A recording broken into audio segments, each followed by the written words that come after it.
ഭൂമി കുലുക്കുന്ന ശബ്ദത്തോടെയും ഭാരത്തോടെയും കടുക്കാച്ചി മാവിന്റെ കൊമ്പ് മണ്ണിൽ പതിച്ചു. തക്ക സമയത്ത് ഒടിഞ്ഞു മറിഞ്ഞു വരുന്ന ശിഖരത്തിന്റെ ദിശയൊഴിക്കാനുള്ള മനസാന്നിധ്യമുണ്ടായതുകൊണ്ട് കോവിലകം ഗ്രൂപ്പിലെ ജീവനക്കാർക്ക് ഒരു പോറൽ പോലും ഏറ്റില്ല. എല്ലാം മുടിയിഴയുടെ വ്യത്യാസത്തിൽ രക്ഷപ്പെടുകയായിരുന്നു അവർ. ആശ്വാസത്തിന്റെ കുളിർക്കാറ്റുള്ളിൽ വീശിയെങ്കിലും അതിലും മീതിയായിരുന്നു കോവിലകത്തെ അംഗങ്ങളുടെ നടുക്കം. ഇളയിടത്ത് ബട്ടേരിയുടെ മുഖത്തു നിന്നും മന്ദഹാസം മറഞ്ഞു. അദ്ദേഹത്തിന്റെ നെറ്റിയിൽ ചുളിവുകൾ വീണു. നെറ്റിയും മൂക്കിൻ തുമ്പും വിയർപ്പണിഞ്ഞു. അപശകുനത്തിന്റെ സൂചന അദ്ദേഹം വ്യക്തമായും തിരിച്ചറിഞ്ഞിരിക്കുന്നു. ശത്രുക്കൾ ഇല്ലാന്ന് നിരീക്കാൻ വരട്ടെ. ഉണ്ട്. അത് നമ്മൾ ഉദ്ദേശിക്കുന്നതിലും പ്രബലരാണ്. അതാരായാലും അകലത്തിരുന്നു മോഹം മുടക്കാൻ കെൽപ്പുള്ള ആൾ ആണെന്നിരിക്കെ അസാമാന്യ ശക്തിവിശേഷത്തിന്റെ ഉടമയും. ശത്രുസംഹാര മന്ത്രത്തിന്റെ ഉദാത്തം പോലും ആരംഭിച്ചില്ല. അതിനു മുമ്പ് തടസ്സം ഇതൊട്ടും നിസാരമാണെന്ന് തോന്നുന്നില്ല. ബട്ടേരി കണ്ട ലക്ഷണം തുറന്നു പറഞ്ഞു. മറ്റു മാന്ത്രികരെ പോലെയല്ല അദ്ദേഹം. ഗുണമായാലും ദോഷമായാലും ഉള്ളത് അതുപോലെ ആരുടെയും മുഖത്തു നോക്കി പറയും. അവിടെ ജോലിയോടുള്ള അദ്ദേഹത്തിന്റെ ആത്മാർത്ഥതയാണ് പ്രകടമാകുന്നത്. മറ്റാരെങ്കിലും ആണെങ്കിൽ ദോഷവശങ്ങൾക്കൊരു മറയിട്ട് നല്ലതു മാത്രം പറയും. അവർക്ക് തന്നെ ക്ഷണിച്ചവരോടുള്ള കടപ്പാടാണ് മുഖ്യം. പക്ഷേ ബട്ടേരി അങ്ങനെയല്ല. ബട്ടേരിയുടെ വാക്കുകൾ ജഗന്നാഥവർമ്മയുടെ മനസ്സിലേക്ക് ഒരിരുൾമ പേയിച്ചു. ആനന്ദവർമ്മയുടെയും അവസ്ഥ മറ്റൊന്നായിരുന്നില്ല. തമ്പുരാന്റെ ദയനീയ രീതിയിലുള്ള നോട്ടം നേരിടാനാവാതെ ഭട്ടതിരി കുഴങ്ങി. ജഗന്നാഥവർമ്മയുടെ ഹൃദയം പടാമടിക്കുകയായിരുന്നു. കടുക്കാച്ചി മാവിന്റെ കിഴക്കുദിശയിലേക്കുള്ള ശിഖരം, അത് വെട്ടി ചിതയൊരുക്കാനാണ് മുന്നറിയിപ്പ്. വെട്ടാതെ തന്നെ അതേ ശിഖരം നിലംപൊത്തിയിരിക്കുന്നു. അപകട സൂചനയെന്ന് ബട്ടേരി കൽപ്പിക്കുകയും ചെയ്തിരിക്കുന്നു. ഹോമം തെല്ലി കഴിഞ്ഞായിക്കൊള്ളട്ടെ. തുടങ്ങാതിരുന്നത് കൊണ്ട് പൂർത്തിയാക്കാത്തതിലുള്ള ഖേദം വേണ്ട. പ്രശ്നം കൂടി നോക്കിയിട്ടാവാം. ഇനി ഒരു പക്ഷെ തിരിച്ചറിയാൻ കഴിഞ്ഞെങ്കിലോ? അങ്ങനെയാവുമ്പോൾ ഹോമത്തിനൊരു പൂർണ്ണതയുണ്ടാവും. ലക്ഷ്യമറിഞ്ഞ് ചെയ്യുന്ന പ്രവൃത്തിക്ക് ഫലപ്രാപ്തിയേറും. ജഗന്നാഥവർമ്മയ്ക്ക് അഭിപ്രായ വ്യത്യാസമുണ്ടായിരുന്നില്ല. അദ്ദേഹത്തിന് വ്യസനമേ ഉണ്ടായിരുന്നുള്ളൂ. കോവിലകത്ത് ശത്രു ഉണ്ടെന്ന പുതിയ അറിവ് നൽകിയ വേദന. ഇന്നോളം അങ്ങനെയൊന്നും ഉണ്ടായിട്ടില്ല. അറിഞ്ഞോ അറിയാതെയോ ആരോടെങ്കിലും തെറ്റു ചെയ്തതായി ഓർക്കുന്നില്ല. കോവിലകം ഗ്രൂപ്പിന്റെ വളർച്ചയിൽ അസൂയപ്പെടുന്നവരുണ്ടാകും. അതുപക്ഷേ ശത്രുതയായി വളരാൻ കാരണമില്ല. ദൈവകാരുണ്യം അനുഗ്രഹവർഷം ചൊരിഞ്ഞു നിൽക്കുന്ന കോവിലകത്ത് ആരുടെയും ശത്രുത ഏശിയില്ലെന്ന് തന്നെയായിരുന്നു വിശ്വാസം. ആ വിശ്വാസങ്ങളെല്ലാം തിരുത്തി എഴുതേണ്ടി വന്നിരിക്കുകയാണോ? ഹോമകുണ്ടത്തിനരികത്ത് ഇളയട്ട് ഭട്ടതിരി കോവിലകത്തേക്ക് നടന്നു. കോവിലകത്തെ നടുമുറിയിൽ വെച്ചാകാം പ്രശ്നം വെക്കലെന്ന് തീരുമാനിക്കപ്പെട്ടു. കോവിലകത്തെ അംഗങ്ങളെല്ലാം ചുറ്റും നിൽക്കെ ഭട്ടേരി കവടി നിരത്താൻ ആരംഭിച്ചു. ചുവന്ന പട്ടുസഞ്ചിയിൽ നിന്ന് പലകയിലേക്ക് ചൊരിഞ്ഞ കവടികൾ ജഗന്നാഥവർമ്മ നാണയം വെച്ച് രാശി അടിസ്ഥാനമാക്കി വാരി പകുത്തു. എണ്ണി കൂട്ടലും കിഴിക്കലും നടത്തി. അത് പലകയിൽ വെച്ച് തന്നെ ഒരു നിമിഷം അദ്ദേഹം ധ്യാനനീനനായി. അപ്പോഴാണ് ഭട്ടേരിയെ പോലെ അക്ഷരാർത്ഥത്തിൽ നടുക്കം കൊള്ളിച്ച ആ അത്ഭുതത്തിന്റെ അരങ്ങേറ്റം. രാശിപ്പലകയിൽ കവടികൾ ഓടി നടക്കുന്നു. കണക്ക് കൂട്ടി വെച്ചത് അത്രയും പിശകി. കൊച്ചുകുട്ടികളെ കളിപ്പിക്കും പോലെ കവടികൾ രാശിപ്പലകയിൽ തലങ്ങും വിലങ്ങും ഓടി നടക്കുകയാണ്. കന്നി രാശിയിൽ വെച്ചതത്രയും തുലാം രാശിയിലേക്ക് ചാടുന്നു. തുലാത്തിലിരുന്നത് കർക്കിടകത്തിലേക്ക്. പലകയിൽ ഓടിപ്പാഞ്ഞ് നടന്നെങ്കിലും ഒട്ടേറെണ്ണം നിലത്തു വീണില്ല. ഭട്ടേരി മിഴിച്ചിരുന്നു. അദ്ദേഹം വിയർക്കാൻ തുടങ്ങിയിരുന്നു. എന്റെ പരദേവതേ, അടിയനെ പരീക്ഷിക്കുകയാണോ? പട്ടും വളയും തന്ന് ബഹുമാനിച്ച അതേ കോവിലകത്ത് നിന്ന് അപമാനവും ഏറ്റുവാങ്ങി മടങ്ങാനാണോ അടിയന്റെ വിധി? ജീവിതത്തിൽ ഇന്നോളം അനുഭവിക്കേണ്ടി വന്നിട്ടില്ലാത്ത അസുഖകരമായ ആ രംഗത്തിനുമേൽ അദ്ദേഹം അക്ഷരാർത്ഥത്തിൽ തളർന്നിരുന്നു. ജഗന്നാഥവർമ്മയുടെ കണ്ണുകളിലേക്ക് ആദ്യമായി ഭീതിയുടെ നിഴൽ കയറുന്നു. അംഗങ്ങളെല്ലാവരും നിസ്സഹായരായി നിൽക്കുന്നു. ആനന്ദവർമ്മ നെഞ്ചത്ത് കൈവച്ചു. ഭട്ടേരിക്ക് പോലും കണ്ടെത്താൻ കഴിയാത്ത പ്രശ്നത്തിന് മറ്റാരുണ്ടൊരു പോംവഴി നിർദ്ദേശിക്കാൻ? പല മന്ത്രങ്ങൾ ചൊല്ലി, അറിയാവുന്ന അടവുകളെല്ലാം എടുത്തു പയറ്റി. രക്ഷയില്ല. ഭട്ടേരി പരാജയപ്പെടുക തന്നെയാണ്. പലവട്ടം ശ്രമിച്ചിട്ടും കവടികൾ അദ്ദേഹത്തിന്റെ വരുതിക്ക് വരുന്നില്ല. പിടിതരണില്ല തമ്പുരാനെ, വിളഞ്ഞ പുള്ളിയാ. അതിലേറെ എന്നെ ഭയപ്പെടുത്തുന്നത് നാം ഇവിടെ നടത്തുന്ന ഓരോ ചലനവും അറിഞ്ഞ് പ്രതികരിക്കുന്നുവെന്നുള്ളതാണ്. ത്രികാല ജ്ഞാനികൾക്ക് പോലും അസാധ്യമായ സംഗതി. ആരു തന്നെയായാലും അപാരമായ സിദ്ധികളുള്ള ആൾ. അദ്ദേഹം പതർച്ചയോടെയാണ് സംസാരിച്ചത്. എന്തെങ്കിലും ഒരു സൂചനയുണ്ടായിരുന്നെങ്കിൽ പ്രതികരിക്കാമായിരുന്നു. അല്ലെങ്കിൽ ലക്ഷ്യം, അതുമല്ലെങ്കിൽ ഏത് ദിക്കിൽ നിന്നാണെന്ന് അറിഞ്ഞെങ്കിലും മതിയായിരുന്നു. ദിക്കു തിരിച്ചറിഞ്ഞാൽ ദിശാസ്തംഭം നടത്തി ഒരു ദിക്ക് തന്നെ സ്തംഭിച്ച് നടത്താമായിരുന്നു. അങ്ങനെയാവുമ്പോൾ ആ ഭാഗത്തു നിന്ന് തുടർന്നുള്ള ആക്രമണം അവസാനിക്കും. അതിനൊന്നും ഒരു മാർഗവും കാണുന്നില്ലല്ലോ. അതല്ല, ആരെക്കുറിച്ചെങ്കിലും അങ്ങയ്ക്ക് സംശയമുണ്ടെങ്കിൽ സൂചിപ്പിച്ചോളൂ, ബട്ടേരി തുടർന്നു ചോദിച്ചു. ഇല്ല, പേരെടുത്തു പറയാൻ ആരുമില്ല. ഞാൻ ഇപ്പോഴും പറയുന്നു, കോവിലകത്തോട് ആർക്കും ശത്രുതയുണ്ടെന്ന് ഞാൻ വിശ്വസിക്കുന്നില്ല, ജഗന്നാഥവർമ്മ ഉറപ്പിച്ചു പറഞ്ഞു. നിഷേധാർത്ഥത്തിൽ ബട്ടേരി തലയൊന്നാട്ടി. ഇല്ല, ഞാനത് വിശ്വസിക്കില്ല. അങ്ങയ്ക്ക് ശത്രുക്കളായി ആരും ഉണ്ടായിരുന്നില്ല. പക്ഷേ ഇന്നുണ്ടായിരിക്കുന്നു. ഉണ്ടായിരിക്കുന്നു എന്നല്ല, ഉണ്ട്. തൻ്റെ കണ്ടെത്തലിൽ നിന്ന് ബട്ടേരി അണുവിട വ്യതിചലിക്കാൻ തയ്യാറായിരുന്നില്ല. ഒരു വട്ടം കൂടി രാശിപ്പലക്കിൽ ശ്രമിച്ചു നോക്കി. അനുഭവം ഇപ്പോഴും പഴയത് തന്നെ. ഇന്നോളം തൻ്റെ വരുതിക്ക് നിന്നിരുന്ന കവിടികൾ ഒന്നാകെ തന്നെ പരിഹസിക്കും പോലെയാണ് ബട്ടേരിക്ക് തോന്നിയത്. ഇന്ന് ഇവിടെ വെച്ച് തെളിയിക്കാൻ കഴിഞ്ഞിട്ടില്ലെങ്കിൽ ഞാനിനി ജീവിതത്തിലൊരിക്കലും ഈ കവിടി കൈകൊണ്ട് തൊടില്ല തമ്പുരാനെ. വിക്ഷോഭം കൊണ്ട് വിങ്ങിയ ഇളയടത്ത് ബട്ടേരിയുടെ വൃദ്ധനയനങ്ങൾ നിറഞ്ഞു. തന്നെ ആദരിച്ചവരാണിവർ. അവരുടെ പരിഹാസമേൽക്കാൻ തനിക്ക് വയ്യ. അദ്ദേഹം മുറ്റത്തെ ഹോമകുണ്ടത്തിന് നേരെ കുതിച്ചു. തോൽക്കുന്നുവെന്ന തോന്നൽ നേരിയ വിറയൽ സമ്മാനിച്ചിരുന്നു. ആരും ഒരക്ഷരം ഒടിയാടിയില്ല. സഹായികൾ അകന്നുമാറി നിന്നതേയുള്ളൂ. വർഷങ്ങളായി ബട്ടരിയോടൊത്ത് നിൽക്കുന്നവരുണ്ടായിരുന്നു ആ കൂട്ടത്തിൽ. അവരും ആദ്യം കാണുകയാണ് ക്ഷുഭിതനായ ബട്ടേരിയെ, ഇളയടത്ത് ബട്ടേരിയെ. ഹോമകുണ്ടത്തിന് മുന്നിലിട്ടിരുന്ന ആവണിപ്പലക അദ്ദേഹം തൊഴിച്ചു തെറിപ്പിച്ചു. അപ്പോൾ മുങ്ങിക്കരയതുപോലെ വിയർപ്പിൽ കുളിച്ചിരുന്നു അദ്ദേഹം. ഇളയടത്ത് ബട്ടേരി സ്ഥലം മറന്നു, കാലം മറന്നു, ബോധവും മറന്നതുപോലെയായിരുന്നു അടുത്ത നീക്കം. ഉമ്മറത്ത് കൈകൾ കൊണ്ട് തലയും താങ്ങിയിരിക്കുകയായിരുന്ന ജഗന്നാഥവർമ്മ അത് ശ്രദ്ധിച്ചതേയില്ല. തീ പിടിച്ച തൻ്റെ മനസ്സിലേക്ക് ഒരു കുളിർമഴ പെയ്യാൻ കാത്തിരിക്കുകയായിരുന്നല്ലോ തമ്പുരാൻ. ഹോമകുണ്ടത്തിന് മുന്നിൽ പച്ചമണ്ണിൽ ചമ്മരം പടിഞ്ഞിരുന്ന ബട്ടേരിയുടെ മനസ്സിൽ നിന്ന് സന്മന്ത്രത്തിന്റെ ശ്ലോകങ്ങൾ മറഞ്ഞു. കഠിന മന്ത്രങ്ങളുടെ ദുർമന്ത്രങ്ങൾ ഉറവെടുത്തു തുടങ്ങുകയും ചെയ്തു.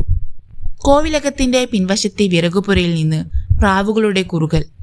ആ ശബ്ദം ബട്ടേരിയുടെ കർണങ്ങൾ പിടിച്ചെടുത്തു. അദ്ദേഹത്തിന്റെ കണ്ണുകൾ വന്യമായി ഒന്ന് തിളങ്ങി.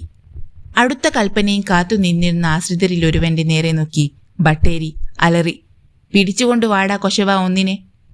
എന്തെന്നറിയാതെ അന്തം വിട്ടു നിന്ന ആശ്രിതന്റെ ചെവികളിൽ വികട സരസ്വതികളുടെ ശരവർഷമായിരുന്നു. പിന്നെ ചെവി കേട്ടുകൂടെടോ ഏബ്യ, കബോധം, ആ കുറുകുന്നൊന്നിനെ വെക്കം പിടിച്ചോണ്ട് വാടോ. ബട്ടേരിക്ക് ഭ്രാന്തി പിടിച്ചതുപോലെയായിരുന്നു. അയാൾ ചെവി പൊത്തിക്കൊണ്ട് വിറകുപുരയിലേക്കിടി. അരനാഴിക പോലും എടുക്കും മുമ്പേ ഒരു വെളുത്ത പൂവനപ്രാവിനെ തന്നെ പിടിച്ചോണ്ടു വന്നു ബട്ടേരിയെ ഏൽപ്പിച്ചു. ആ അമ്പലപ്രാവിന്റെ കണ്ണുകളിൽ ദയനീയമായ പരിഭ്രമമായി. രക്ഷപ്പെടാനത് കുതിർന്നുമുണ്ടായിരുന്നു. ബട്ടേരി പ്രാവിനെയും കയ്യിൽ പിടിച്ച് ഒരു നിമിഷം ധ്യാനിച്ചു. പിന്നെ നിഷ്കരുണം ആ സാധുപക്ഷിയുടെ കഴുത്തു പിരിച്ചൊടിച്ച് നിലത്തേക്കിട്ടു. 1-2 വട്ടം പിടഞ്ഞ് ആ പക്ഷി നിശ്ചലമായി. അത്തരമൊരു കർമ്മവും ആദ്യം കാണുകയായതുകൊണ്ട് ആശ്രിതന്മാർ ഭയന്നു നിൽക്കുകയായിരുന്നു. ഒരെറുമ്പിനെ പോലും കൊല്ലാത്ത ബട്ടേരി. ഏത് കൊടികെട്ടിയ മാന്ത്രികനായിരുന്നാലും വേണ്ടില്ല, എതിരാളി ആരെന്നറിഞ്ഞിട്ടേയുള്ളൂ. കവിടികളല്ലേ കബളിപ്പിക്കുകയുള്ളൂ. കബോധം കളിപ്പിക്കുന്നതൊന്ന് കാണട്ടെ. ബട്ടേരിയുടെ ചുണ്ടുകളിൽ നിന്ന് അസ്പഷ്ടമായി മന്ത്രശീലുകൾ ഉണർന്നു. പിന്നെയും ഒരരനാഴിക കഴിഞ്ഞിട്ടുണ്ടാവണം. അവിശ്വസനീയമായ ഒരു അത്ഭുതം ഉണർന്നെണീക്കുകയായിരുന്നു ഹോമകുണ്ടത്തിന് മുന്നിൽ. ബട്ടേരി കഴുത്തു പിരിച്ചു കൊന്നിട്ട ആ പ്രാവ് ചിറകണിച്ചുണർന്നു. അത് വിധേയത്വത്തോടെ ബട്ടേരിയുടെ തീക്കണ്ണുകളിൽ തന്നെ നോക്കിയിരുന്നു. ആർക്കും മനസ്സിലാകാത്ത ഏതോ ഭാഷയിൽ ഇളയടത്ത് ബട്ടേരി പ്രാവിന് എന്തൊക്കെയോ നിർദ്ദേശങ്ങൾ നൽകി. അടുത്ത ക്ഷണം അത് വീണ്ടും ചിറകടിച്ചു. പിന്നെ കോവിലകത്തിന്റെ മുകളിലേക്കുയർന്നു. അവിടെ നിന്നത് ഉത്തര ദിക്കു നോക്കി പറക്കാൻ തുടങ്ങുകയായിരുന്നു. അതേ ക്ഷണമാത്രയിൽ ദുരന്തം സംഭവിച്ചു. ഒരു മിന്നൽ പിണർ, തീപ്പന്തം പോലെ ഒരാളിക്കത്തൽ. കത്തിക്കരിഞ്ഞ കബോധം കോവിലകത്തിന്റെ ഓട്ടിൻപുറത്തുകൂടി ഉരുണ്ടുരുണ്ട് പുക പറക്കുന്ന കരിക്കഷ്ണമായി മുറ്റത്ത് വന്നു വീണു.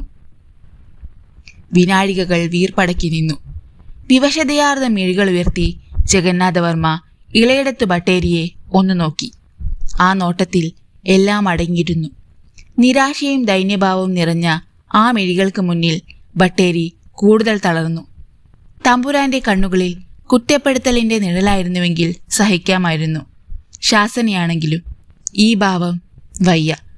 ചുളമാനൂർ കോവിലകത്തെ വലിയ തമ്പുരാന്റെ ദയനീയത തനിക്ക് കാണാനാവില്ല.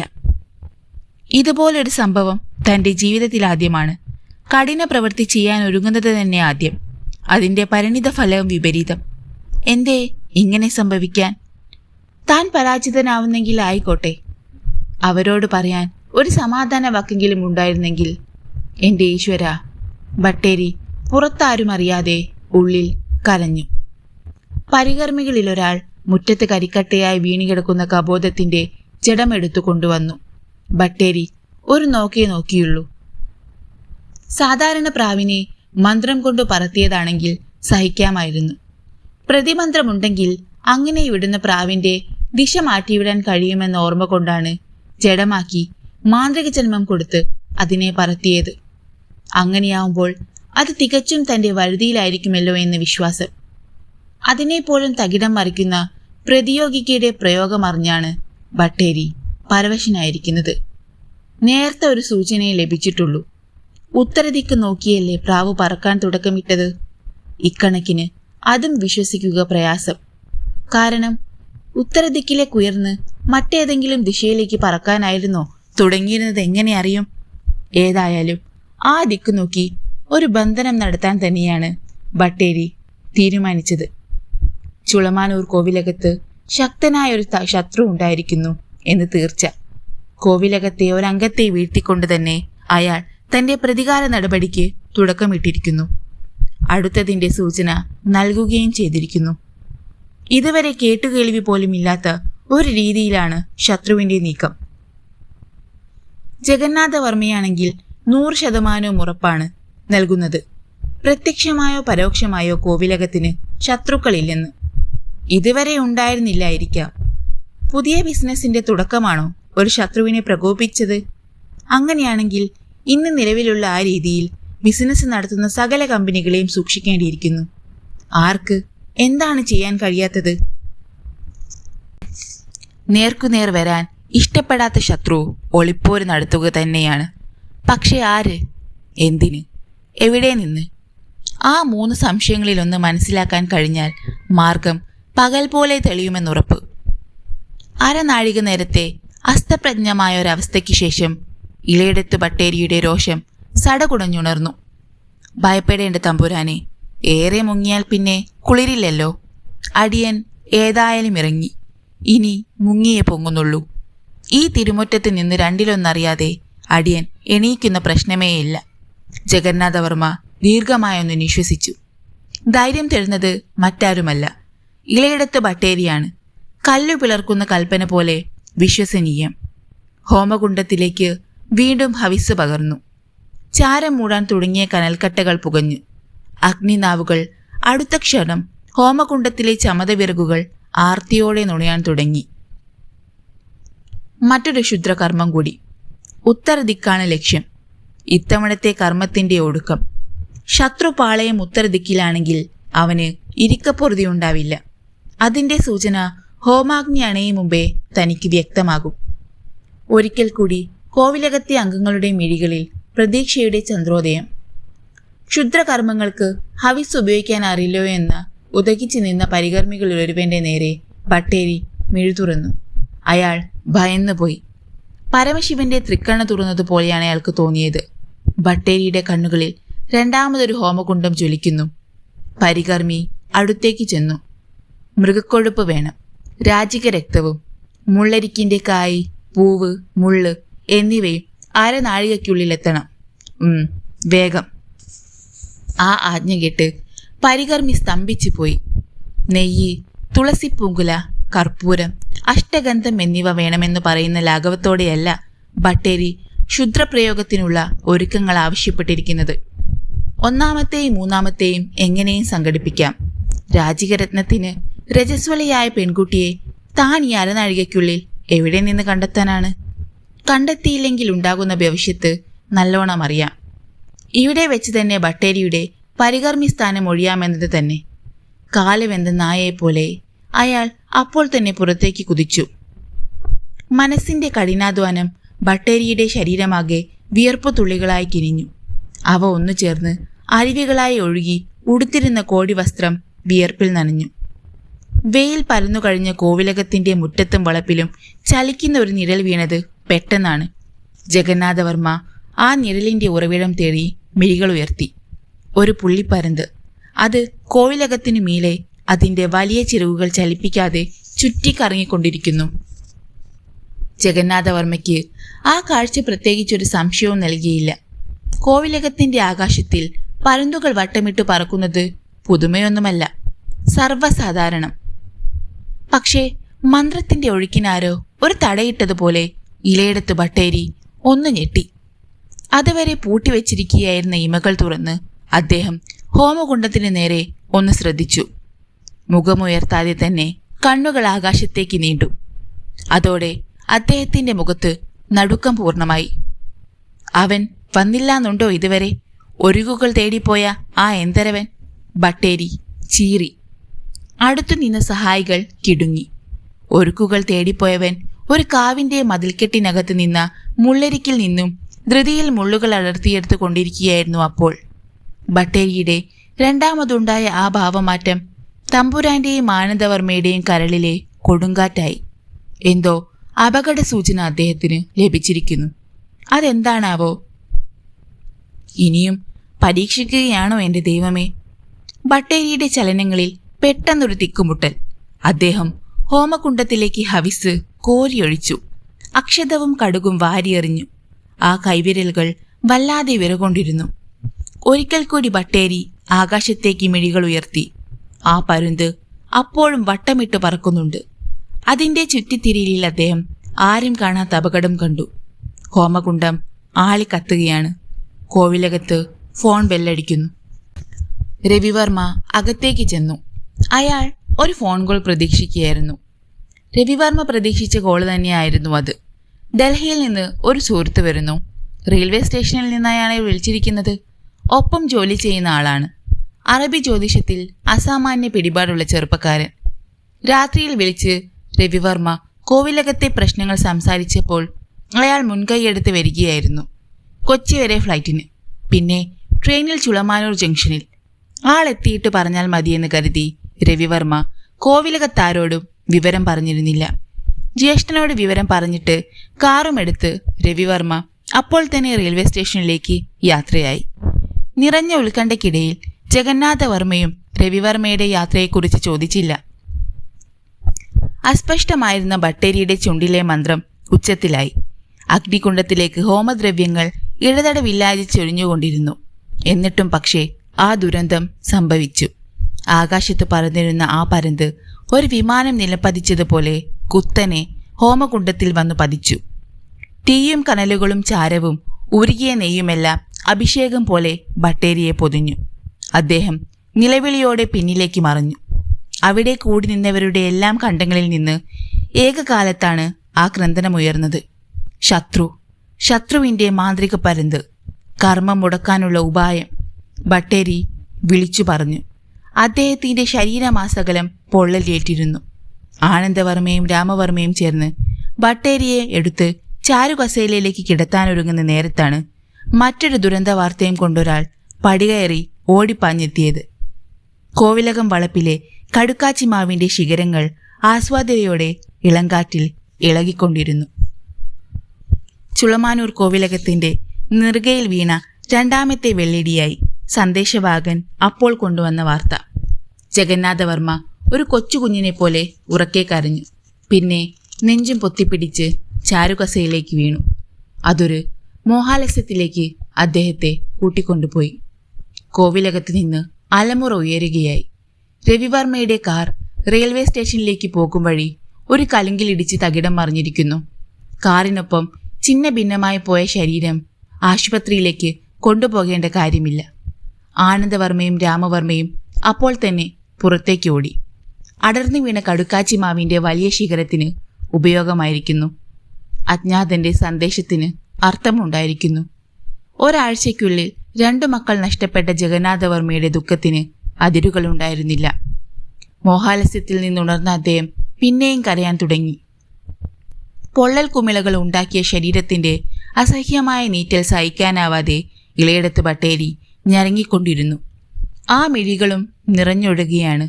ശരീരത്തിന്റെ പുറത്തെ നീറ്റലിനേക്കാളേറെ അദ്ദേഹത്തിന്റെ ഉള്ളിലെ വിങ്ങൽ രവിവർമ്മയുടെ ദുരന്തക്കുറിച്ച് പറയുന്നതും ബട്ടേരി കേട്ടിരിക്കുന്നു. ഹോമകുണ്ഡത്തിൽ വന്നു പതിച്ച പരുന്തിന്റെ ജഡം കരിയുന്ന അസഹ്യഗന്ധം പുകയോടൊപ്പം കോവിലകത്തേക്ക് പടരുന്നു. ആ ഭാഗത്തേക്ക് വെറുതെയെങ്കിലും ഒന്നുകൂടി നോക്കാൻ ബട്ടേരി ഭയന്നു. ഒരു ഹോമകുണ്ഡം ആദ്യമായി ബട്ടേരിക്ക് ഭയം നൽകുകയാണ്. ജീവിതത്തിലാദ്യമായി തന്നെ പരാജയമെന്തെന്ന് അറിയിച്ച ഹോമകുണ്ഡമാണത്. തന്നെ ഇത്തരമൊരു പതനമുണ്ടാക്കിയതിലാണ് ബട്ടേരിക്ക് ഏറെ ദുഃഖം. ശ്രമിച്ചതെല്ലാം വൃഥാവിലായിപ്പോയ അനുഭവം. ഒരു കർമ്മം പോലും പൂർത്തീകരിക്കാൻ തനിക്ക് കഴിയാതെ പോയല്ലോ എൻ്റെ ഭരതവതേ. എന്തേ ഇങ്ങനെ സംഭവിക്കാൻ? പ്രതിയോഗിയുടെ ആ ശക്തിയെക്കുറിച്ച് ആലോചിക്കുമ്പോൾ തന്നെ നടുങ്ങിപ്പോകുന്നു. അജ്ഞാത ദിശയിലിരുന്നു കൊണ്ടുപോലും തനിക്കെതിരെയുള്ള നീക്കങ്ങളിൽ അഭിമാനകരമായ നേട്ടമാണ് അയാൾ കൊയ്തെടുത്തിരിക്കുന്നത്. പ്രതിയോഗിയാണെങ്കിലും ആദരിക്കാൻ തോന്നിപ്പോകുന്ന മഹത്വം. അയാളുടെ ആ കഴിവിന് മുന്നിൽ തൊഴുകയുമായി നിൽക്കാനാണ് തോന്നുന്നത്. ഇനി പ്രത്യേകിച്ചൊന്നും ചെയ്യാനില്ല. ആളറിയാൻ ചെയ്യുന്നത് പോലും അവതാളത്തിലായ നിലയ്ക്ക് ഇനി ആൾ അറിഞ്ഞിട്ട് എന്തെങ്കിലും ചെയ്തതിനെക്കുറിച്ച് ആലോചിച്ചാൽ മതി. അതുകൊണ്ടേ പ്രയോജനമുള്ളൂ. ആ നേരത്താണ് എരിക്കും മുള്ളും പൂവുമൊക്കെ കൊണ്ടുവരാൻ ഏൽപ്പിച്ചിരുന്നവൻ ഓടിക്കിടച്ചെത്തുന്നത്. അയാളോട് പറഞ്ഞിരിക്കുന്ന അരനാഴിക നേരം ആവുന്നതേയുള്ളൂ. ആ അരനാഴികയ്ക്കുള്ളിൽ ആകാശം ഇടിഞ്ഞു വീണാലെന്നമുള്ള സംഭവവികാസങ്ങളല്ലേ കോവിലകത്ത് നടന്നിരിക്കുന്നത്. ആ നിറഞ്ഞ നിമിഷങ്ങളിലും ബട്ടേരി പൊട്ടിത്തെറിച്ചുപോയി. വിവരമില്ലാത്തവനെ, ഇനി എന്തിനാണിത്? കൊണ്ടുപോയി ചൂട് എല്ലാം. ആശ്രിതൻ പകച്ചു നിന്നു. ചിന്നിച്ചിതറിക്കിടക്കുന്ന ഹോമകുണ്ഡത്തിന് നേരെ അയാളുടെ കണ്ണുകൾ പാളി. അരുതാത്തതെന്ത് നടന്നതായി അറിയുകയും ചെയ്തു. അതവിടെയെങ്ങാനും എറിഞ്ഞു കളഞ്ഞിട്ട് നമ്മെ ഇല്ലത്തേക്കൊന്നാക്കുക. ബട്ടേരി നീറ്റലിൽ പുകഞ്ഞുകൊണ്ട് പറഞ്ഞു. തമ്പുരാനെ, അടിയൻ പോന്നു. 2 ദിവസത്തിനുള്ളിൽ വന്ന് ഒരു ഭഗവത് സേവയും ഗണപതി ഹോമവും കൂടി നടത്താം. ഇല്ലത്തു ചെന്ന് മഷിനോട്ടം കൂടി അടിയൻ ശ്രമിച്ചു നോക്കാം. തമ്പുരാന്റെ ദുഃഖം എന്റെയും കൂടി ദുഃഖമാണെന്ന് വിചാരിക്കുക. പൊള്ളൽ വിങ്ങുന്നുണ്ട്. ഇല്ലത്ത് ചെന്ന് ഇത്തിരി തൈലം പുരട്ടി വിശ്രമിക്കട്ടെ. അല്ലാതെ ഞാൻ എന്താ പറയുക? തോറ്റിരിക്കുന്നു തമ്പുരാൻ, ഞാൻ തോറ്റിരിക്കുന്നു. അതും തമ്പുരാന്റെ മുന്നിൽ പറയാൻ അടിയന് അശേഷം സങ്കോചമില്ലാമെന്നും നിരീക്ക. കണ്ണുകൾ തുടച്ചുകൊണ്ടാണ് ബട്ടേരി പറഞ്ഞത്. ജഗന്നാഥവർമ്മ ദയനീയമായ മുഖമുയർത്തി. പൊയ്ക്കോളൂ ബട്ടേരി. ഇവിടെ സംഭവിച്ചത് ബട്ടേരിയുടെ പിടിപ്പുകേടൊന്നുമല്ലെന്ന് നമുക്കറിയാം. കോവിലകത്ത് നിന്ന് ബട്ടേരി വേദനിച്ച് മടങ്ങുന്നതിലേ നമുക്ക് ഖേദമുള്ളൂ. എൻ്റെ രവിയും. എന്താ ഇങ്ങനെ സംഭവിക്കുന്നതെന്ന് മാത്രം നമുക്കൊന്നറിഞ്ഞാൽ മതിയായിരുന്നു. വയസ്സുകാലത്ത് മക്കളുടെ മരണവാർത്തകൾ കേൾക്കാൻ വിധിക്കപ്പെടുന്ന പിതാവിൻ്റെ മാനസികാവസ്ഥ ബട്ടേരിയോട് പറയേണ്ടതില്ലല്ലോ. ഇതാ 2ാമത്തേതും. ഞാൻ എന്ത് ചെയ്യും ബട്ടേരി? തമ്പുരാൻ മുഖം വിങ്ങിക്കരഞ്ഞു. ആശ്വസിപ്പിക്കാൻ വാക്കുകളില്ല. അഥവാ വാക്കുകൾ കൊണ്ടുള്ള തലോടലിൽ ആശ്വസിപ്പിക്കാൻ കഴിയുന്ന വിഷാദമല്ല തമ്പുരാൻ്റേത്. അങ്ങനെ പെട്ടെന്നൊരു നാൾ മുതൽ വേട്ടയാടാൻ വിധി കാത്തിരിക്കുകയായിരുന്നുവെന്ന് പറയുന്നതെങ്ങനെ? ഇത് വിധിയല്ല, യോഗമല്ല, അതീത ജന്മത്തിന്റെ ശേഷപാത്രവുമല്ല. ആരോ മനഃപൂർവ്വം വരുത്തി തീർക്കുന്ന പ്രതികാരം മാത്രമാണിത്. അരയിൽ കെട്ടിയിരുന്ന 2ാം മുണ്ടഴിച്ച് കണ്ണുകൾ ഒപ്പിക്കൊണ്ട് ബട്ടേരി പിൻവാങ്ങി. അദ്ദേഹം ഒരിക്കൽ പോലും നടുമുറ്റത്തെ ഹോമകുണ്ഡത്തിന് നേരെ തിരിഞ്ഞു നോക്കിയില്ല. അത് വെറും ഹോമകുണ്ഡമല്ല, തൻ്റെ എല്ലാ പ്രാഗൽഭ്യവും എരിഞ്ഞടങ്ങിയ നരകാഗ്നിയാണ്. താൻ ഒരു പ്രാവിനെ ആവാഹിച്ചയച്ചതിന് മറുപടിയാണ് കഴുകനോളം വലുപ്പമുള്ള പരുന്തിനെ തനിക്കെതിരെ അയച്ചത്. ഓർക്കുമ്പോൾ നടുക്കമാണിപ്പോഴും ബാക്കി. അഭിമാനത്തിന്റെ ഞെളിവോടെ തല ഉയർത്തിപ്പിടിച്ചിറങ്ങേണ്ട നടക്കേണ്ട കോവിലകത്തിന്റെ പടിക്കെട്ടിറങ്ങുമ്പോൾ ബട്ടേരിയുടെ തല നന്നേ കുനിഞ്ഞിരുന്നു. താൻ കർമ്മങ്ങൾ തുടരുന്നതിനിടയിൽ തന്നെ രവിവർമ്മ മരണത്തിലേക്ക് ഇറങ്ങിപ്പോയിക്കളഞ്ഞല്ലോ. കർമ്മം തീരും മുമ്പേ ആരും കോവിലകം വിട്ടിറങ്ങരുതെന്ന് നേരത്തെ പറയാൻ മറന്നു. അല്ലെങ്കിൽ അത് സൂചിപ്പിക്കേണ്ട കാര്യവുമില്ലല്ലോ. അടിയന്തരമായി പുറത്തു പോകേണ്ട ആവശ്യം ആർക്കെങ്കിലും ഉണ്ടെന്ന് കരുതിയില്ല. തന്നോടൊരു വാക്ക് പറഞ്ഞിട്ട് പോയാലും മതിയായിരുന്നു. രവിവർമ്മ പോയത് താൻ അറിഞ്ഞതേയില്ല. ആ ജഡം ഗോവിലകത്തേക്ക് കൊണ്ടുവരുന്നത് കാണാൻ തനിക്ക് കേൾപ്പില്ല. ധൃതിയിൽ ഇല്ലത്തേക്ക് വരുന്നതിൻ്റെ ഒരു കാരണവും അതുതന്നെയാണ്. തമ്പുരാന്റെ നിലവിളി കണ്ടുകൊണ്ടിരിക്കാൻ വയ്യ. പക്ഷേ താൻ പിന്മാറാൻ ഉദ്ദേശിക്കുന്നില്ല. ഇതിപ്പോ തമ്പുരാന്റെ മാത്രം പ്രശ്നമല്ല, തൻ്റെ കൂടി പ്രശ്നമായിരിക്കുകയാണ്. തമ്പുരാന്റെ ശത്രു വെല്ലുവിളിച്ചിരിക്കുന്നത് തന്നെയാണ്, തോൽപ്പിച്ചതും. ഇതങ്ങനെ വിട്ടുകൊടുക്കുന്ന പ്രശ്നമേയില്ല. ശത്രു ആരായാലും വേണ്ടിയില്ല, എത്ര പ്രഗത്ഭനായാലും വേണ്ടില്ല, അവനെ താൻ കണ്ടെത്തുക തന്നെ ചെയ്യും. ഇളയിടത്തു ബട്ടേരി ഇന്നോളം വിജയിച്ചിട്ടേയുള്ളൂ. ഒരു പരാജിതനായി മരണപ്പെടുത്തുന്നതിനെക്കുറിച്ച് ഓർക്കാനേ കഴിയുന്നില്ല.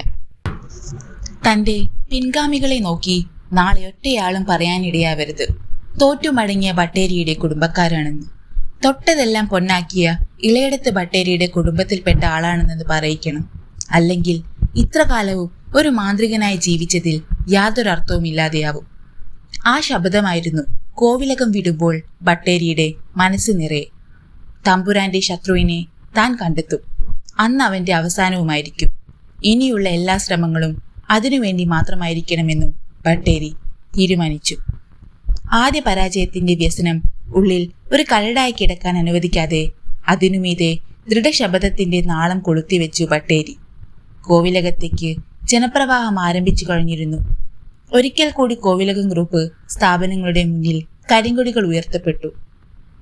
ആദ്യ ചിതയിലെ കനലുകൾ പൂർണ്ണമായും കെട്ടടങ്ങും മുമ്പേ അതിനടുത്തു തന്നെ രണ്ടാമത്തെ ചിത ഒരുങ്ങുകയായി. പോസ്റ്റ്മോർട്ടവും പോലീസ് മാസനുമൊക്കെ പൂർത്തിയാക്കി രവിവർമ്മയുടെ ജഡം കോവിലകത്തെത്തുമ്പോൾ ത്രിസന്ധ്യ. ആ ചിതയും വളപ്പിൽ ആളിക്കത്താൻ പിന്നെ നേരമേറെ വേണ്ടിയിരുന്നില്ല. 2 ദിവസത്തിനുള്ളിൽ ഇതുപോലെ ശവസംസ്കാര ചടങ്ങിൽ കൂടി പങ്കെടുക്കേണ്ടി വരുമെന്ന് ആരും സ്വപ്നത്തിൽ കൂടി ഓർത്തതല്ല. ജ്യേഷ്ഠനും അനുജനും ഒരാഴ്ചയ്ക്കുള്ളിൽ അപമൃത്യുവിനിരയായിരിക്കുന്നു. ചുളമാനൂർ കോവിലകത്തിന് ഇത് കഷ്ടകാലമാണോ? ഇവിടെ ഒരു മരണം നടന്നിട്ട് 1/2 നൂറ്റാണ്ടെങ്കിലുമായി കാണും. അതിനു പകരം ഇപ്പോഴിതാ അടുപ്പിച്ചടുപ്പിച്ച് 2 മരണം. ആ കാറപകടത്തെക്കുറിച്ച് അന്വേഷിച്ച പോലീസ് ഉദ്യോഗസ്ഥർക്കും അത്ഭുതമായിരുന്നു. ഒരു കാരണവും പറയാനില്ലാത്ത ഒരു ആക്സിഡന്റ്. റോഡ് അപകട മേഖലയല്ല, തിക്കും തിരക്കും കുറഞ്ഞ പാതയാണ്. ആ ഭാഗത്ത് ഇതിനു മുമ്പ് ഒരു സൈക്കിൾ അപകടമെങ്കിലും ഉണ്ടായിട്ടുള്ളതായി അറിവില്ല. രവിവർമ്മയുടെ ദുർവിധി ആ പാതയിൽ എവിടെ പതിയിരിക്കുകയായിരുന്നു. മഴച്ചാറ്റിലുണ്ടായിരുന്നെങ്കിൽ സ്കിഡ് ചെയ്തതാണെന്ന് സമാധാനിക്കാമായിരുന്നു. രാത്രിയിൽ പെയ്ത മഞ്ഞ് പോലും ഉണങ്ങിയ നേരത്തെങ്ങനെ കാർ സ്കിഡ് ചെയ്യും? കാർ അകലെ നിന്നേ ഞങ്ങൾ കണ്ടതാണ്. സാധാരണ വേഗതയിലാണ് വന്നത്. കലുങ്കിനടുത്തെത്തിയപ്പോൾ ആരോ നിലത്ത് നിന്നെടുത്ത് മറിച്ചു വെച്ചതുപോലെയാണ് തോന്നിയത്. ആ വേഗതയിൽ ചെന്നാണ് കലുങ്കിലിടിച്ചത്. അതും എന്തൊരു ശക്തിയിൽ! അതോടി വന്ന വേഗതയുമായി നോക്കുമ്പോൾ ഇതിന്റെ 10-1 തകരേണ്ട കാര്യമില്ല. പോലീസിനോട് അപകടം കണ്ടു നിന്ന ഒരാൾ അനുഭവസാക്ഷ്യം രേഖപ്പെടുത്തുകയായിരുന്നു. അതാണ് അവരുടെയും അത്ഭുതം. ആ കാറ് കിടക്കുന്നത് കണ്ടാൽ ഒരു 100 മൈൽ വേഗതയിൽ ഓടി വന്നത് കലുങ്കിലിടിച്ചതാണെന്നേ തോന്നൂ. യാതൊരു തകരാറുമില്ലാതിരുന്ന വാഹനം. ആ ദിവസം കഴിഞ്ഞു. പിറ്റേ പ്രഭാതം വന്നു. കോവിലകത്തിന്റെ തേങ്ങൽ അപ്പോഴും നിലച്ചിരുന്നില്ല. 10:30 കഴിഞ്ഞ നേരം. പതിവുള്ള പോസ്റ്റ്മാൻ പടി കയറി വന്നപ്പോഴാണ് ജഗന്നാഥവർമ്മയ്ക്ക് ഒരു രജിസ്റ്റേർഡ് കത്ത്. മുറിയിൽ നിന്നിറങ്ങാൻ വരാൻ കേൾപ്പില്ലാഞ്ഞിട്ടോ അതോ പോസ്റ്റ്മാനെ അദ്ദേഹം അകത്തേക്ക് വിളിക്കുകയാണ് ചെയ്തത്. അയാൾ കാട്ടിക്കൊടുത്ത കടലാസിലെ രജിസ്റ്റർ നമ്പറിന് നേരെ തമ്പുരാന്റെ വിറയ്ക്കുന്ന വിരലുകൾ ഒപ്പുവെച്ചു. ആദരവോടെ കത്ത് അദ്ദേഹത്തിന്റെ മുമ്പിലെ മേശപ്പുറത്ത് സമർപ്പിച്ചിട്ട് പോസ്റ്റ്മാൻ പിൻവാങ്ങി. ജഗന്നാഥവർമ്മ കവർ പൊട്ടിച്ചു. അദ്ദേഹത്തെ തികഞ്ഞ അമ്പരപ്പിലേക്ക് മേഖലയിലേക്ക് കൂട്ടിക്കൊണ്ടുപോകുന്ന ഒന്നായിരുന്നു ആ കവറിലെ ഉള്ളടക്കം. കടലാസിനു പകരം ഏതാനും താളിയോലകൾ. അത് അദ്ദേഹം തിരിച്ചും മറിച്ചും നോക്കി. 4 ഓലകൾ. അതിൻ്റെ ഓരോ വശങ്ങളിൽ വടിവത്ത അക്ഷരങ്ങൾ. ആ അക്ഷരങ്ങളിലൂടെ കണ്ണുകൾ ഓടിച്ച തമ്പുരാന്റെ നിലവിളി കോവിലകത്തെ നടുക്കിക്കളഞ്ഞു. കോവിലകത്തെ അംഗങ്ങൾ ആ മുറിക്ക് നേരെ കുതിച്ചെത്തി. കയ്യിൽ ഏതാനും താളിയോലകളും പിടിച്ച് വിങ്ങി വിയർത്ത് വിറച്ചു നിൽക്കുന്ന അച്ഛനെ കണ്ട് ഒരു വേള ആനന്ദവർമ്മയും പരിഭ്രമിച്ചു. എങ്കിലും ഓടിയെത്തവരുടെ കൂട്ടത്തിൽ അച്ഛനെ സമീപിക്കാൻ അയാൾക്ക് മാത്രമേ ധൈര്യമുണ്ടായുള്ളൂ. എന്താ അച്ഛാ? അച്ഛൻ ഉറക്കെ ശബ്ദിച്ചെന്ന് തോന്നി. ആനന്ദവർമ്മ മൃദുവായി ചോദിച്ചു. ഒരക്ഷരം പോലും മറുപടി ഉരിയാടാതെ ജഗന്നാഥവർമ്മ ആ ഓലകൾ മകന്റെ കയ്യിൽ നീട്ടി. എടോ വർമ്മേ, ക്ഷമിക്കണം തമ്പുരാനെ. തന്റെ പതനം ഇതാ തൊട്ടുമുമ്പിൽ. 2 മക്കൾ വീണു അല്ലേ? ഇനിയുള്ളവരും ഒന്നായി പൊഴിയും. അതിനും വലിയ താമസമൊന്നുമില്ല. എല്ലാവർക്കും കൂടി 90 ദിവസം ഞാൻ അനുവദിച്ചിട്ടുണ്ട്. അതെ, 3 മാസം. ഈ 3 മാസത്തിനകം തൻ്റെ കോവിലകം അനാഥമാകും. താൻ ഭയപ്പെടേണ്ട. തൻ്റെ കാര്യം ഏറ്റവും ഒടുവിലേ ഞാൻ പരിഗണിക്കുന്നുള്ളൂ. മക്കളും മക്കളുടെ ഭാര്യമാരും അവരുടെ ബന്ധുക്കളുമൊക്കെ ഒന്നൊന്നായി തൻ്റെ മുമ്പിൽ ജഡമായി വീഴും. അവർക്കൊക്കെ ഒരുക്കുന്ന ചിതാഗ്നിയുടെ വെളിച്ചം തൻ്റെ മുഖത്ത് വീഴുന്നത് ഞാൻ ഇപ്പോഴേ കാണുന്നുണ്ട്. ഓരോരുത്തരായി കോവിലകത്ത് വീണുകൊണ്ടിരിക്കും. എല്ലാറ്റിനും ഒടുവിൽ ജഗന്നാഥ തമ്പുരാൻ. ആശിച്ചാലും മരിക്കാൻ തനിക്ക് ഞാൻ അവസരം നൽകില്ല. ഏറ്റവും ഒടുവിലാണ് തൻ്റെ ഊഴം. ഞാൻ ആരംഭിച്ചിട്ടേയുള്ളൂ. എതിർക്കാമെങ്കിൽ ആയിക്കോളൂ. എത്രയൊക്കെ ശ്രമിച്ചാലും അന്തിമ വിജയം എൻ്റേതായിരിക്കുമെന്ന് മാത്രം. ഞാൻ ആരാണെന്ന് അങ്ങേക്ക് സംശയം തോന്നി തുടങ്ങിയിട്ടുണ്ടെന്നറിയാം. കണ്ടുപിടിക്കാമെങ്കിൽ കണ്ടുപിടിച്ചോളൂ.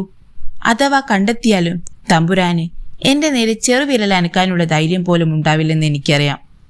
ഉപരോധങ്ങളെക്കുറിച്ച് ഭയപ്പെടാതെയുള്ള പ്രവർത്തനമായിരിക്കും എൻ്റേത്. ഈ കമ്പ്യൂട്ടർ കാലഘട്ടത്തിൽ ഞാൻ ഈ കുറിപ്പ് താളിയോലയിൽ എഴുതുന്നതും വ്യക്തമായ ധാരണയോടെ തന്നെയാണ്. ഈ താളിയോലയുടെ കാലഘട്ടത്തിൽ നിന്നായിരുന്നു എല്ലാറ്റിൻ്റെയും തുടക്കം. ഇനിയും ഓർമ്മിക്കാൻ കഴിയുന്നില്ലേ? ധൃതി വേണ്ട. സമാധാനമായി ആലോചിച്ച് കണ്ടെത്തിക്കൊള്ളൂ. ഇലയിടത്ത് ബട്ടേരിയെ പോലെ 10 മടങ്ങ് ശക്തിയുള്ള മാന്ത്രികർ പോലും എനിക്ക് തൃണസമാനന്മാരാണെന്ന് കരുതിക്കൊള്ളുക. എന്നെ ഈ നിലയിലേക്ക് ഉയർത്തിയത് അങ്ങാണ്. അതിന് നന്ദി. 2ാമത്തെ ചിത അണഞ്ഞിട്ടുണ്ടാവില്ല. ആ ചിതയിൽ നിന്ന് വേണം അടുത്തത് കൊളുത്താൻ. ഏറ്റവും ഒടുവിൽ വലിയ തമ്പുരാന്റെ ചിത എരിയുവോളം ചുളമാനൂർ കോവിലകത്തെ ചിതാഗ്നിയണയില്ല. ഞാനത് അണയ്ക്കാൻ അനുവദിക്കില്ല. ഒക്കെ ഒരിക്കൽ ചെയ്തു കൂട്ടിയ പാപത്തിന്റെ വിരഹിതമാണ് സമാധാനിക്കുക. ഇപ്പോൾ ഇതുമാത്രം. ഒരുപാട് പേരെ തെറ്റിദ്ധരിക്കാതിരിക്കാനാണ് ഇപ്പോഴീ കുറുമാനം. തിന്മ ചെയ്ത അങ്ങേക്ക് നന്മകൾ നേരുന്നില്ല. ഓലകളിലെ കുറിപ്പ് അവസാനിക്കുന്നു. ആരയച്ചു എന്നില്ല, സ്ഥലമില്ല, തീയതിയില്ല. ഓലയിൽ എഴുതിയതുകൊണ്ട് പുരുഷന്റെ കൈയക്ഷരമാണോ അതോ ഒരു സ്ത്രീ എഴുതിയതാണോ എന്ന് തിരിച്ചറിയാനും കഴിയുന്നില്ല. ആനന്ദവർമ്മയുടെ കയ്യിലിരുന്ന് ആ ഓലകൾ വിറകൊണ്ടു. 2 അനുജന്മാരുടെ മരണങ്ങൾ കണ്ടിട്ടും ഉണ്ടാകാതിരുന്ന ഒരു നടുക്കം അദ്ദേഹത്തെ അടിമുടി തളർത്തി. ജഗന്നാഥവർമ്മ കൈകൊണ്ട് നെറ്റിയും താങ്ങി കണ്ണുകളും പൂട്ടിയിരിക്കുകയാണ്. ആ ആലോചനയുടെ ലോകത്തു നിന്ന് അച്ഛനെ തൊട്ടുണർത്താൻ ആനന്ദവർമ്മയ്ക്ക് തോന്നിയില്ല. മുറിയിലേക്ക് കയറി വന്ന രാമവർമ്മയുടെ നേര് അദ്ദേഹം ഓല നീട്ടി. രാമവർമ്മയും ഓലക്കുറിമാനം വായിച്ചു ഭയന്നു. രവിവർമ്മയെ കാണാൻ വന്ന് അയാളുടെ മരണത്തിൽ പങ്കുകൊണ്ട അബ്ദുൾ അസീസ് പാഷയും തമ്പുരാന്റെ മുറിയുടെ മുന്നിലേക്ക് വന്നു. കോവിലകത്തിന്റെ ഗസ്റ്റ് റൂം അയാൾക്ക് കൊടുത്തിരുന്നു. സ്വയം പരിചയപ്പെടുത്തുമ്പോഴും ഉള്ളിൽ നിറഞ്ഞു നിന്ന ഒരു തേങ്ങലടക്കുകയായിരുന്നു അബ്ദുൾ. രവിവർമ്മയുടെ ദുരന്തത്തിന് ഉത്തരവാദി താനാണെന്ന് ഒരു തോന്നൽ. താൻ അപ്പോൾ അയാളെ റെയിൽവേ സ്റ്റേഷനിലേക്ക് വിളിച്ചില്ലായിരുന്നുവെങ്കിൽ അയാൾക്ക് ആ ദുരന്തം ഉണ്ടാകുമായിരുന്നു തോന്നുകയാണ്.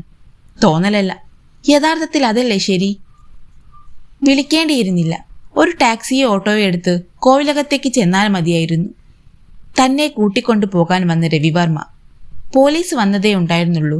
പൊട്ടിത്തകർന്ന് ഛിന്നഭിന്നമായി കിടക്കുന്ന ശരീരം ടാർപോളിൻ കൊണ്ട് മൂടാൻ തുടങ്ങുകയായിരുന്നു അവർ. രവിവർമ്മയുടെ ജ്യേഷ്ഠനെ തിരിച്ചറിഞ്ഞു. അദ്ദേഹത്തെ സമീപിച്ച് വ്യസനത്തോടെയാണെങ്കിലും കാര്യം പറഞ്ഞു. ഉവ്, അവൻ സൂചിപ്പിച്ചിരുന്നു. റെയിൽവേ സ്റ്റേഷനിലേക്ക് വരികയുമായിരുന്നു.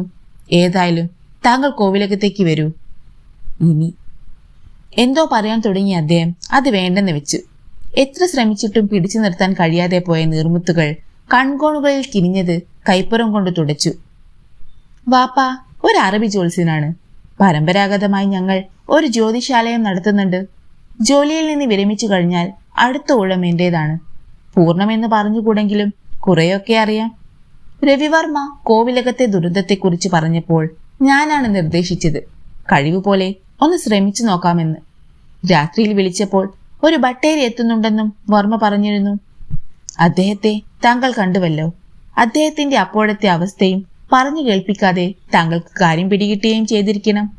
അതാണ് ഇപ്പോഴത്തെ അവസ്ഥ. അതിൽ കൂടുതൽ ആനന്ദവർമ്മയ്ക്ക് ഒന്നും പറയാനുണ്ടായിരുന്നില്ല. 1-2 ദിവസം കൂടി കഴിഞ്ഞ് കോവിലകത്തിലെ തേങ്ങലുകൾ ഒന്നടങ്ങിക്കഴിഞ്ഞ് തമ്പുരാനുമായി സംസാരിക്കണമെന്ന് കരുതിയിരിക്കുകയായിരുന്നു അബ്ദുൾ അസീസ്. രവിക്ക് വേണ്ടി എന്തെങ്കിലും ചെയ്യാൻ കഴിയുമെങ്കിൽ അത് ചെയ്യണം. ഭട്ടതിരിക്ക് കഴിയാതെ പോയത് തന്നെക്കൊണ്ട് കഴിയുമെന്നൊരു ആത്മവിശ്വാസം ഉണ്ടായിട്ടുണ്ട്. നാട്ടുകാരിൽ ചിലരുടെ സംഭാഷണങ്ങളിൽ നിന്ന് കോവിലകത്തിന്റെ പുതിയ ദുർവിധിയെക്കുറിച്ച് കുറെയൊക്കെ അറിയാനും കഴിഞ്ഞിട്ടുണ്ട്. രാമവർമ്മ ഓലകൾ വായിച്ചു തീർത്തു. അയാൾ ദയനീയമായൊരു നോട്ടം കൊണ്ട് തന്റെ ഉത്കണ്ഠ അറിയിച്ചു. ആനന്ദവർമ്മ ആ താളിയോലകൾ വാങ്ങി അസീസിന്റെ നേരെ നീട്ടി. ഇരു കൈകളും നീട്ടി അബ്ദുൾ അസീസ് അത് വാങ്ങേണ്ട താമസം. പഴുത്ത ചെമ്പു തകിടുകൾ കയ്യിൽ വാങ്ങിയതുപോലെ പൊള്ളലേറ്റ മാതിരി അയാൾ ഒന്ന് പിടഞ്ഞു. ഒരു നിലവിളിയോടെ കൈകൾ കുടയുകയും ചെയ്തു. തറയിലേക്ക് ചിതറി വീണ ആ താളിയോലകൾ ആളിക്കത്താൻ തുടങ്ങി. ഒരു നിമിഷം കൊണ്ടത് ചാമ്പലായി. ജഗന്നാഥവർമ്മയും ആനന്ദവർമ്മയും നടുക്കത്തോടെയാണത് ശ്രദ്ധിച്ചത്. ആർക്കും ഒന്നും പറയാനില്ലാതെ പോയ മുഹൂർത്തം. തങ്ങളുടെ മുമ്പിൽ അരങ്ങേറിയത് ഒരു യാഥാർത്ഥ്യമാണെന്ന് അവർക്ക് വിശ്വസിക്കാൻ കഴിയുന്നില്ല. എന്തൊക്കെയാ ആനന്ദ ഈ വയസ്സുകാലത്ത് താൻ കാണേണ്ടി വന്നിരിക്കുന്നത്? ഇപ്പോ തന്നെ ഈ വൃദ്ധഹൃദയത്തിന് താങ്ങാൻ കഴിയുന്നതിലുമേറെയായി. ഇതൊക്കെ എന്താണ്? ആനന്ദവർമ്മ മുഖം കുനിച്ചു. അച്ഛനോടാണ് എന്താണൊരു മറുപടി പറയുക? ഇത്രയും തകർന്ന നിലയിൽ അച്ഛൻ സംസാരിക്കുന്നത് ഇന്നോളം കേട്ടിട്ടില്ല. അബ്ദുൾ അസീസ് താളിയോലകൾ വീണു കത്തിയ തറയിൽ തന്നെ മിഴികൾ നട്ട് നിൽക്കുകയായിരുന്നു. അത് വീണു കത്തിയിടത്ത് ഒരു പൊട്ടുചാരും പോലും അവശേഷിച്ചിട്ടില്ല. അത് കയ്യിൽ വാങ്ങിയപ്പോഴുള്ളായ നടുക്കം ഇനിയും നെഞ്ചെടുപ്പായി തുടരുകയാണ്. ഒരു വിദ്യുത് പ്രവാഹം അടിമുടിയേറ്റതുപോലെയാണ് അനുഭവപ്പെട്ടത്. കടുത്ത ആഭിചാര പ്രയോഗം. യുദ്ധകാലത്ത് പട്ടാള ക്യാമ്പുകളിൽ അറിയിക്കേണ്ട ചില സുപ്രധാന രേഖകൾ ഇതുപോലെ അപ്രത്യക്ഷമാകുമെന്ന് കേട്ടിട്ടുണ്ട്. അതും പക്ഷെ ഇങ്ങനെയല്ല. ചില രാസപദാർത്ഥങ്ങൾ കൊണ്ട് കടലാസിൽ എഴുതുന്ന അക്ഷരങ്ങൾ കാറ്റടിക്കുമ്പോൾ മാഞ്ഞു പോകുകയുള്ളൂ. മറ്റൊരാളുടെ കയ്യിൽ, പ്രത്യേകിച്ച് ശത്രുക്കളുടെ കണ്ണിൽപ്പെടാതിരിക്കാനുള്ള ഒരു മാർഗം മാത്രമാണത്. അറിയേണ്ടവർ അറിഞ്ഞു കഴിയുന്ന മാത്രയിൽ സന്ദേശം മാഞ്ഞു പോകുന്നു. ആ സംഭവത്തിന് ഒരു ന്യായീകരണമുണ്ട്. പക്ഷേ ഇവിടെയോ? കോവിലകത്തെ അംഗങ്ങളുടെ കൈകളിൽ മാറി മാറി എത്തിയിട്ടും ആ ഓലകൾക്ക് യാതൊരു മാറ്റവും സംഭവിച്ചില്ല. താൻ സ്പർശിച്ച മാത്രയിലാണ് തികച്ചും അത്ഭുതമെന്ന് വിശേഷിപ്പിക്കാവുന്ന മട്ടിൽ ആ ഓലകൾ നാമാവശേഷമായത്. താൻ അതിലെ സന്ദേശം ഉൾക്കരുതെന്ന് ആരോ ആഗ്രഹിക്കും പോലെ. പ്രതിയോഗി ആര് തന്നെയായാലും അയാൾ അസാമാന്യ കഴിവുകളുടെ ഉടമയാണെന്ന് പകൽ പോലെ വ്യക്തമായിരിക്കുന്നു. ആ സംശയം അബ്ദുൾ അസീസ് അപ്പോൾ പറഞ്ഞില്ല. അത് പറയാൻ പറ്റിയ അന്തരീക്ഷമായിരുന്നില്ലല്ലോ തമ്പുരാന്റെ മുറിയിൽ. ജഗന്നാഥവർമ്മ അബ്ദുൾ അസീസിനെ ശ്രദ്ധിക്കുന്നുണ്ടായിരുന്നു. രവിയുടെ സ്നേഹിതൻ ഡൽഹിയിൽ നിന്ന് എത്തിയിട്ടുണ്ടെന്ന് അറിഞ്ഞിരുന്നു. ഒന്ന് പരിചയപ്പെടാനോ സംസാരിക്കാനോ കഴിഞ്ഞില്ല. ആനന്ദ, രവിയുടെ സ്നേഹിതൻ നമുക്ക് രവിയെപ്പോലെ പ്രിയപ്പെട്ടവനാണെന്ന് പറഞ്ഞോളൂ. നാളെ ഞാൻ സംസാരിക്കാം. ഇപ്പോൾ ആഗ്രഹമുണ്ടെങ്കിലും അതിനുള്ള മനസ്സല്ല എൻ്റേത്. ഇദ്ദേഹത്തിന് കോവിലകത്തൊരു കുറവും സംഭവിക്കരുത്. നമ്മുടെ ദുഃഖം ഒരിക്കലും അതിഥിയുടെ അപ്രിയത്തിന് കാരണമാകരുത്. തമ്പുരാന്റെ ഈ വാക്കുകൾ കേട്ട് അബ്ദുൾ അസീസ് വിനയത്തോടെ അറിയിച്ചു. അയാളുടെ മനം കുളിർപ്പിച്ചിരുന്നു ആ വാക്കുകൾ. എനിക്ക് വേണ്ടി പ്രത്യേകിച്ചൊന്നും ചെയ്യേണ്ടതില്ല തമ്പുരാൻ. രവി തുല്യമെന്ന് കൽപ്പിച്ചു തന്ന ആ ബഹുമതി തന്നെ വളരെ വലുതാണ്. അങ്ങയോട് എനിക്ക് ചിലത് സംസാരിക്കാൻ. അത് നാളെയായിക്കോട്ടെ. അബ്ദുൾ അസീസ് തന്റെ മുറിയിലേക്ക് മടങ്ങി. രാത്രി. നിലാവുള്ള രാവായിരുന്നു. മുറിയിൽ തനിയെ ഇരുന്നു മുഷിഞ്ഞ അബ്ദുൾ അസീസ് വെറുതെ പുറത്തേക്കിറങ്ങി. അയാൾ കോവിലകം വളപ്പിൽ തന്നെയുള്ള കുളത്തിന്റെ കൽപ്പടവുകളിൽ ഒന്നിച്ചെന്നിരുന്നു. ആരും അരുതെന്ന് വിലക്കിയില്ല. പക്ഷേ അബ്ദുൾ അസീസ് അവിടെ ചെന്നിരിക്കരുതായിരുന്നു. അയാൾക്കത് മനസ്സിലാക്കാൻ വലിയ താമസമൊന്നും വേണ്ടി വന്നുമില്ല. നേർത്ത മഞ്ഞിന്റെ കുളിരും ആസ്വദിച്ച് നീലജലാശയത്തിൽ കലങ്ങുന്ന നിലാവും നോക്കി അബ്ദുൾ അസീസ് ഇരുന്നു. ഇനിയും ഉത്തരം ലഭിക്കേണ്ട ഒരുപാട് സമസ്യകളുടെ ചിന്താധാരകളായിരുന്നു അപ്പോൾ അയാളുടെ മനസ്സിൽ. ജഗന്നാഥവർമ്മയുടെ പ്രൗഢവും അന്തസ്സുറ്റതുമായ പെരുമാറ്റം മനസ്സ് കുളിർപ്പിച്ചിരിക്കുന്നു എന്നത് നേരാണ്. അദ്ദേഹവുമായി നാളെ സംസാരിക്കുമ്പോൾ അദ്ദേഹത്തിന് ആശ്വാസകരമായിരിക്കേണ്ട ഒരു മറുപടിയെങ്കിലും പറയണം. എവിടെയാണ് തുടങ്ങേണ്ടത്? തന്റെ പരിമിതമായ കഴിവുകൾ അതിന് തന്നെ പ്രാപ്തനാക്കുമോ? ഏതോ ഒരു നിർണായക കാലഘട്ടത്തിലാണ് താൻ തമ്പുരാന്റെ മുറിയിലേക്ക് കടന്നു ചെന്നത്. താൻ പറയാതെ ചോദിച്ചറിയുന്നതിലുള്ള അനൗചിത്യം മനസ്സിലാക്കിയിട്ടാവും ആനന്ദവർമ്മ ആ ഓലകൾ തന്റെ നേരെ നീട്ടിയത്. എന്തായാലും തമ്പുരാനുമായി വിശദമായി സംസാരിച്ചു കഴിഞ്ഞിട്ടാവട്ടെ ഒരു തീരുമാനത്തിലെത്താൻ. അസീസ് അങ്ങനെയാണ് ഉറച്ചത്. തന്നെക്കൊണ്ട് ചെയ്യാൻ കഴിയാത്ത കാര്യമാണെങ്കിൽ ബാപ്പയെ വരുത്തുകയും ചെയ്യാം. കോവിലകത്തെ ശത്രുവിനെതിരെ ഒന്നും ചെയ്യാൻ കഴിഞ്ഞില്ലെങ്കിൽ ആ ശത്രു ആരാണെന്ന് കണ്ടുപിടിച്ചു കൊടുക്കാനെങ്കിലും തനിക്ക് കഴിയുമെന്നൊരു വിശ്വാസം. അവിടെയാണല്ലോ നാട്ടിലെ പുകൾപെറ്റ മാന്ത്രികനും പരാജയപ്പെട്ടത്. തങ്ങളുടേതായ ജ്യോതിഷ വിധികളിൽ അതിന് പ്രാപ്തമാക്കുന്ന തന്ത്രങ്ങളുണ്ട്. ഏതായാലും ആത്മാർത്ഥമായ ഒരു ശ്രമം നടത്തുക തന്നെ. കോവിലകത്തെ മുറികളിലെല്ലാം ലൈറ്റുകൾ ഉണ്ടായിരുന്നു. ആ ലൈറ്റുകൾ രാത്രിയിൽ അണയ്ക്കാറില്ലായിരുന്നു. ആരെങ്കിലും ഉറങ്ങുന്നുണ്ടെങ്കിൽ മാത്രം ലൈറ്റ് അണച്ചാൽ മതിയല്ലോ. അങ്ങനെയൊന്നുമില്ലാതായിട്ട് ദിവസങ്ങൾ എത്രയായി. രവിവർമ്മ പറഞ്ഞ് അച്ഛൻ തമ്പുരാന്റെ ഒരു ചിത്രം മനസ്സിലുണ്ടായിരുന്നു. എന്തുണ്ടായാലും അസാമാന്യ മനസ്സംയമനത്തോടെ നേരിടാൻ കഴിയുന്ന പ്രൗഢ വ്യക്തിത്വത്തിന്റെ ഉടമയായ വൃദ്ധൻ, ചെറുപ്പക്കാരെ പോലും മുട്ടുകുത്തിക്കുന്ന ആരോഗ്യവാൻ. ആ ഒരു വ്യക്തിയെ അല്ല താൻ മുറിയിലേക്ക് കയറി ചെല്ലുമ്പോൾ കണ്ട തമ്പുരാൻ. സ്വന്തം മക്കളുടെ വേർപാടിൽ മനസ്സ് നൊന്ത് കേഴുന്ന ഒരു സാധാരണ പിതാവ്. ആരായിരിക്കാം രജിസ്റ്റർ ചെയ്ത കവറിൽ താളിയോലകൾ എഴുതിയ കത്ത് അദ്ദേഹത്തിന് അയച്ചത്? അയച്ച ആൾ കോവിലകം കുടുംബാംഗങ്ങൾ ഒഴിച്ച് മറ്റാരുടെയും കൈകളിൽ അത് എത്തിപ്പെടരുതെന്നും ആഗ്രഹിക്കുന്നുണ്ടെന്നല്ലേ മനസ്സിലാക്കേണ്ടത്? അതോ തന്നെ തിരിച്ചറിഞ്ഞിട്ടോ? ആലോചനയിലാണ്ടി അങ്ങനെ ഇരിക്കെ കുളത്തിലെ ജലത്തിലൊരു ഇളക്കം. അയാൾ അതറിഞ്ഞതേയില്ല. ഓളത്തിൽ ചാഞ്ചാടുന്ന വെള്ളിത്തളിക പോലെ അമ്പിളിക്കല ഒന്ന് ചലിച്ചത് കൊണ്ടാണ് അത്രയുമെങ്കിലും മനസ്സിലായത്. കുളത്തിലേക്ക് ഇറങ്ങുന്ന മൂന്നാമത്തെ പടിയിലാണ് അസീസ് ഇരുന്നിരുന്നത്. ആകാശത്ത് അമ്പിളിക്കലയുടെ താഴെ പുതുതായി ഒരു കാർമേഘ പടലം രൂപം കൊണ്ടിരിക്കുന്നു. തെല്ലു നേരത്താണെങ്കിലും നിലാവിനൊരു മറയിട്ടതുപോലെയായി ആ മേഘശകലം. അസീസ് അതും ശ്രദ്ധിച്ചെന്ന് തോന്നിയില്ല. അകലെ എവിടെയൊക്കെയോ നായ്ക്കൾ കാലൻ കൂവാൻ തുടങ്ങുന്നു.